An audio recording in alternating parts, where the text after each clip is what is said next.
Right, this is going to be a very quick tutorial that's going to teach us how to use blend modes.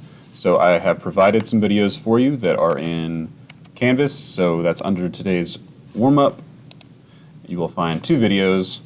One is of a man dancing while money falls down around him, and one of them is of distortion. So I'm going to go ahead and import those into Premiere, and I'm going to drag both of them into the timeline. I do not need any audio, so you can delete those if you want, or however you want to do it. First thing I want you to do is make sure that you got the video distortion in the top layer.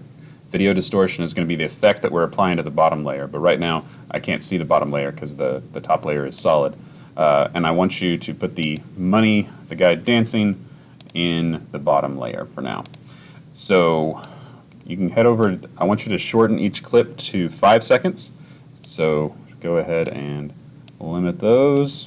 Make sure that I'll just go ahead and delete the audio. Don't need that as long as you shorten everything. The main thing is I got a lot of videos straight, and 5 seconds is all I need to see that you know how to do it. So this is really simple. I'm going to make sure that I'm selected the top layer.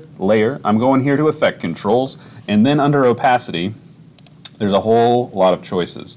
And which one you choose is up to you. You can kind of mess around with it. The main thing is I want to be able to see the effect, but I don't want it to be like so strong it's really distracting. So I'm going to take the lighter color effect and let's see how that looks.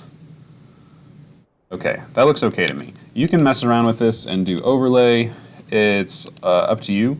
There's a whole lot of different choices here. The main thing is I don't want it to be so strong that it's like really distracting, but I want to see that the distortion is there. So this is a really easy to effect to add to your footage, to add kind of another layer to it. It looks kind of cool. Whenever you have some sort of distortion effect, you can put any kind of video on top of this video that you want, and then mess around with how you want to make that come through. So I'm ready to turn this in. Make sure that you're in the project timeline or the project monitor over here, and now there's this new button. We're going to try using this quick export. So instead of having to go to export and all that stuff, you can just do it right here. You need to change your file name and location, so I'm going to put mine in my exports folder, which is what I'm trying to train you guys to do. And I'm going to call this blend modes real quick. So it's going on my desktop in my exports folder. I hit save, and I just hit export, and that is it. It's only going to take a few seconds because it's a short video, and you are done. Turn that in for your warm-up grade.